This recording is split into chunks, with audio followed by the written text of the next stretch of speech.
In the dim light of a drizzly London evening, Jamie Dornan hurried down the chilly steps of a West End theatre, where he was playing the most difficult role of his career. A man who has lost everything, his career, his family, his identity, and is forced to find himself again through art. It wasn't just a role. It was his life, reflected. Just a few months ago, Jamie had been standing on the red carpet in Venice with Amelia Warner, a smile on his face, everything seemingly perfect. But behind the flashbulbs, the glamorous photos and the admiring gazes of the media was a reality he had never dared to face, a Jamie exhausted, lonely, and on the verge of collapse under the pressure of fame and relentless expectation. "You're not Christian Grey anymore," a director once told him, coldly. "You need to find the real Jamie Dornan, if you want to continue." The words were like a knife cutting through his self-esteem. The man who had once made millions of hearts flutter was now considered boxed, one-dimensional, and out of date. He had thought he had surpassed the shadow of 50 Shades, had believed that his quality roles in The Fall, Belfast and Anthropoid had proven that. But the world was not so easy to forget, and not so easy to forgive. He returned to his flat in Notting Hill, where now there was only an empty echo. Amelia and the children had gone to her parents' house for a while. Jamie did not blame her. He knew he had become more distant, quiet and indifferent than ever. Every morning, he faced the mirror, tried to look deep into his eyes but saw only exhaustion. And then he received a call from Declan Rowe, a famous stage director but also notorious for his harshness. "Jamie, I need someone who's lost. Someone who doesn't act, who lives the pain." Jamie initially refused. The stage had never been where he thought he belonged.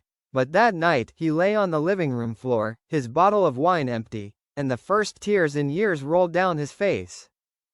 He put his head in his shaking hands and knew that if he didn't change, if he didn't face up, he would disappear, not from the screen, but from himself.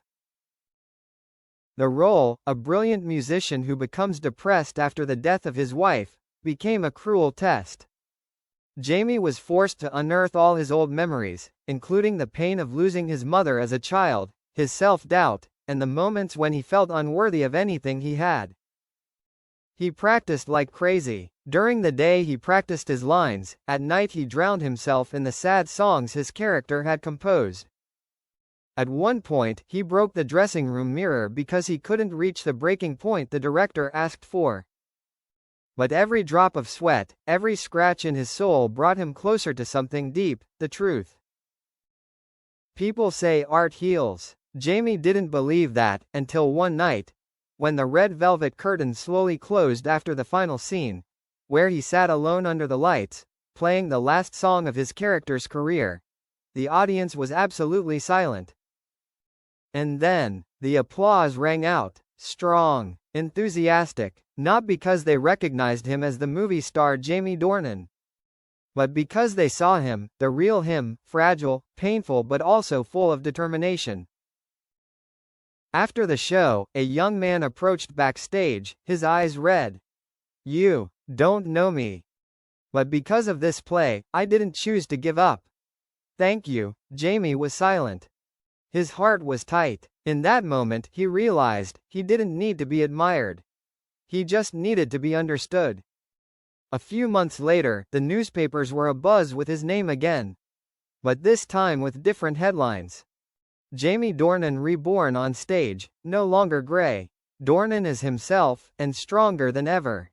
The flame of art never goes out, if only you have the courage to keep it burning. Amelia was back, not because he was famous again, but because she saw the light in him again, the light that made her fall in love with him in the first place. Jamie Dornan, the man who had been swept up in the whirlwind of fame and doubt, now burned brighter than ever. Not because there was no darkness, but because he dared to walk through it, step by step, with a true heart and an unquenchable fire.